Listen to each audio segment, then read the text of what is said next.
Assalamualaikum warahmatullahi wabarakatuh. Kali ini kembali bersama saya, Dr. Andika Indra Mustaqim. Kali ini saya akan membawa tema tentang kepemimpinan teratai, kepemimpinan bunga teratai.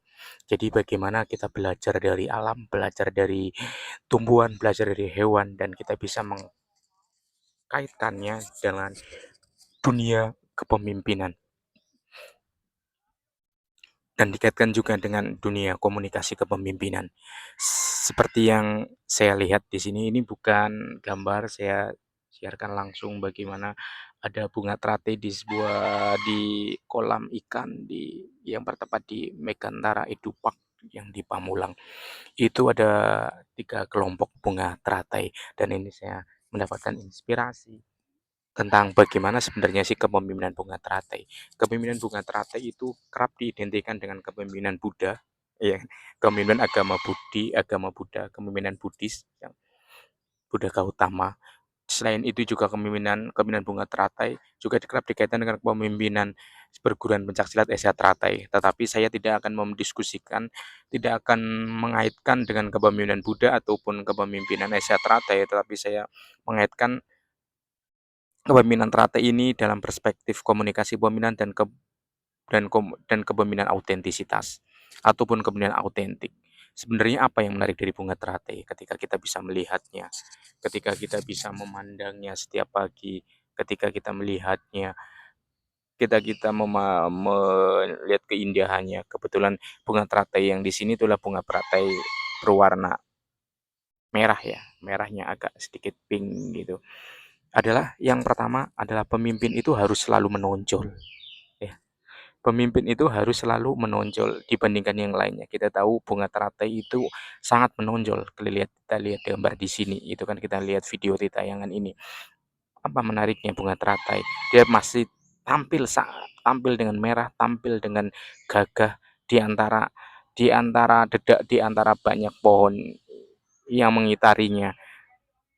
Dan ini menunjukkan bahwa pemimpin itu adalah menonjol. Pemimpin itu juga selalu tampil di depan. Kenapa pimpinan harus selalu tampil di depan? Para pemimpin itu bukanlah orang yang datang terakhir, datang terlambat. Kemudian pemimpin itu juga bukan bukan juga ketika dia selalu menjadi follower mengikuti ide dari anggotanya tanpa menghadirkan ide-ide baru di komunitasnya, di organisasinya, tetapi pemimpin itulah pemimpin yang mampu memberikan memberikan memberikan dirinya berada di garda depan. Dia pemimpin yang menjadi menjadi bukan hanya pemimpin berada di belakang layar, bukan juga pemimpin yang berada di garis belakang, tapi pemimpin yang mau terjun ke depan di medan perang. Itulah filosofi dari bunga teratai. Dia menonjol dan pemimpin itu harus selalu mencari perhatian. Dan bukan hanya mencari perhatian, dengan demikian ketika dia selalu terdepan, maka pemimpin tersebut akan selalu memberikan dirinya memposisikan dirinya sebagai pusat perhatian di mata masyarakat. Seperti kita melihat kolam ini, ya kan? Kita melihat kolam dengan jelas, maka orang akan terfokus kepada bunga teratai, bukan terfokus kepada daun-daun yang lebar berwarna hijau yang ada di sekitarnya.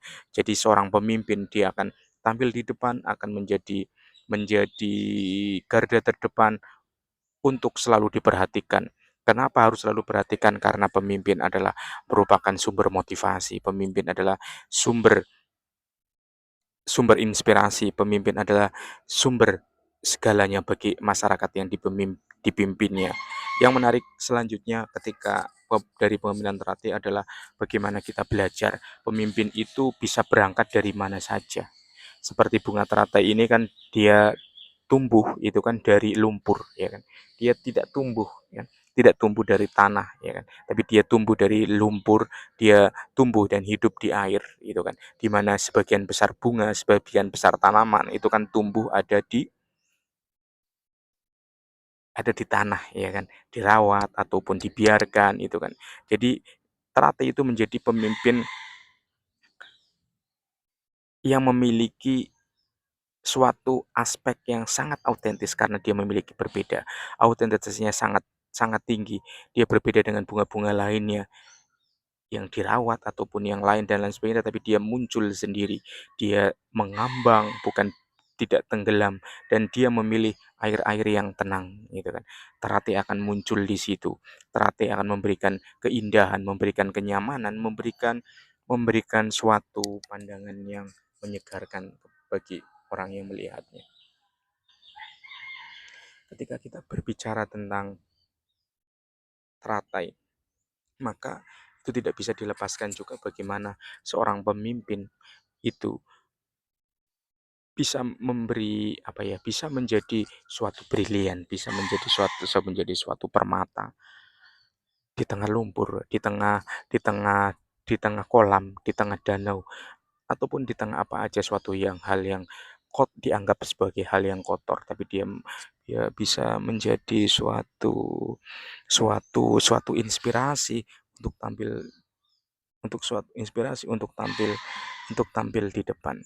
Kenapa hal itu bisa bisa bisa bisa menjadi inspirasi? Karena pemimpin itu bisa berani berbeda.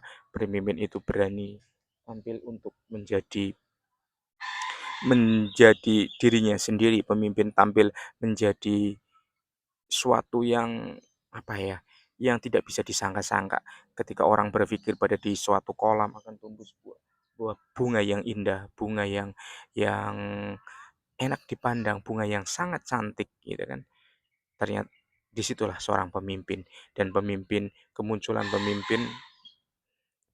pemimpin juga tidak bisa ditebak.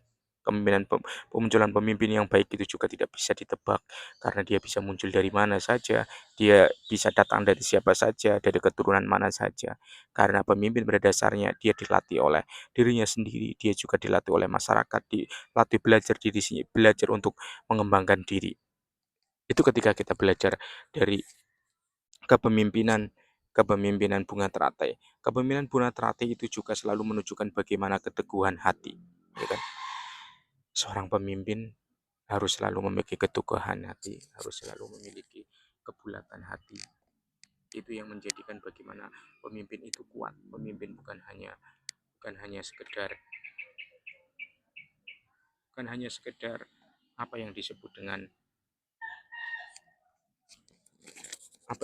dengan pragmatisme semata, tetapi bagaimana dia juga bisa hadir, dia bisa berkembang, bisa mengembangkan diri. Dan dari kepemimpinan teratai inilah hal yang menurut saya sangat menarik.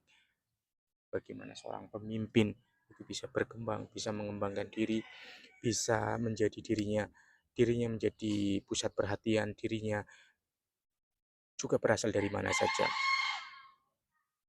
Saya kira itu saja diskusi kita mengenai tentang kepemimpinan teratai. Teman-teman bisa memberikan pertanyaan, berdiskusi lebih lanjut tentang kepemimpinan teratai ini, dan saya akan diskusinya dalam beberapa pertemuan mendatang. Assalamualaikum warahmatullahi wabarakatuh.